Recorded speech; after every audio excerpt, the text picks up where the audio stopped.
नमस्कार मित्रांनो, मराठी शेतकरी या यूट्यूब चॅनलमध्ये मी तुमचं सर्वांचं स्वागत करतो। मित्रांनो बऱ्याच मुख्यमंत्री माझी लाडकी बहीण या योजनेचे अर्ज मराठीत भरल्यानंतर रद्द होणार का असे कमेंट येत होत्या भरपूर। तर त्याचविषयी आपण आपल्या आजच्या व्हिडिओमध्ये संपूर्ण माहिती घेणार आहे। तर व्हिडिओ शेवटपर्यंत बघा आणि चॅनलवरती नवीन आला असाल तर आपल्या चॅनलला सबस्क्राईब करून ठेवा। असेच नवीन व्हिडिओ तुमच्यापर्यंत भेटत राहतील।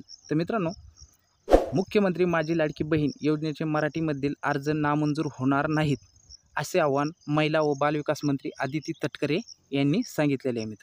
मित्रांनो, मुख्यमंत्री माझी लाडकी बहीण योजनेला राज्यभरात उत्तम प्रतिसाद मिळत आहे। या योजनेसाठी मराठीमध्ये अर्ज करण्यात आलेले आहे। पात्र महिलांचे मराठी भाषेमध्ये केलेले अर्ज ग्राह्य धरले जातील।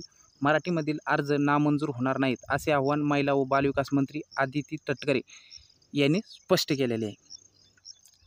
मित्रांनो, अर्जाची प्रक्रिया करत असताना काही तांत्रिक अडचणीमुळे मराठी भाषेतील अर्जांचा विषय चर्चेला आला होता, परंतु ही तांत्रिक अडचण संबंधित बँकेने सोडवलेली आहे। त्यामुळे मराठी भाषेत केलेले अर्ज स्वीकारले जाणार आहेत। मराठीतील अर्ज नामंजूर किंवा अमान्य होणार नाहीत। त्यामुळे कोणीही घाबरायचं काम नाही मित्रांनो, किंवा मराठी भाषेतील अर्ज पुन्हा इंग्रजी भाषेत करावे लागतील अशा प्रकारचे कोणतेही अप्रचार प्रसवण्यात येत आहे। अशा कोणत्याही अप्रचार पात्र महिलांनी अर्जदारांनी बळी पडू नये असे आवाहन सांगितलेले आहे। मित्रांनो, सांगून मराठी भाषेत केलेले अर्ज पुन्हा इंग्रजी भाषेत करण्याची आवश्यकता नाही मित्रांनो।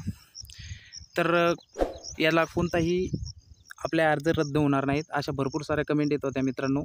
त्याचनंतरचं मित्रांनो अजून एक अपडेट आहे मुख्यमंत्री माझी लाडकी बहीण या योजनेअंतर्गत। मित्रांनो, अशी अजून एक अपडेट होती की मुख्यमंत्री माझी लाडकी बहीण या योजनेच्या खात्यामध्ये ₹1 जमा करण्यात येणार आहे। तर त्याचविषयी एक अपडेट आहे मित्रांनो, मुख्यमंत्री माझी लाडकी बहीण या योजनेची तांत्रिक पडताळणी सुरू असल्यामुळे पात्र महिलांच्या बँक खात्यामध्ये ₹1 जमा होईल अशा अफवांवर विश्वास ठेवू नये महिला व बालविकास मंत्री आदिती तटकरे यांनी सांगितलेलं आहे।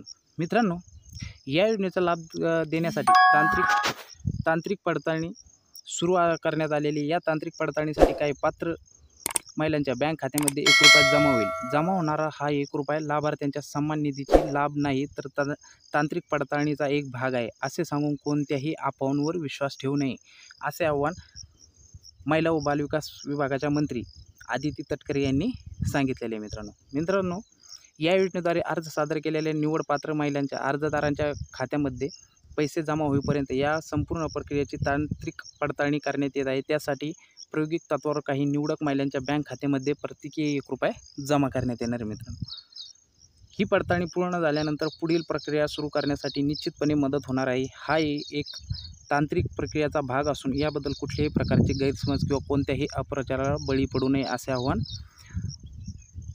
महिला व बालविकास मंत्री आदिती तटकरे यांनी सांगितलेले आहे। तर मित्रांनो, ही एक टेस्टिंग आहे। याच टेस्टिंगच्या माध्यमातून ₹1 काही महिला निवडक आहे त्यांच्या बँक खात्यामध्ये ₹1 जमा करण्यात येईल। मित्रांनो, तर असे एक छोटीशी अपडेट होती मित्रांनो माझी लाडकी बहीण या योजनेअंतर्गतची। तर व्हिडिओ आवडल्यास नक्की लाईक करा, शेअर करा आणि कमेंट करायला विसरू नका मित्रांनो। भेटूया पुढच्या व्हिडिओमध्ये। धन्यवाद।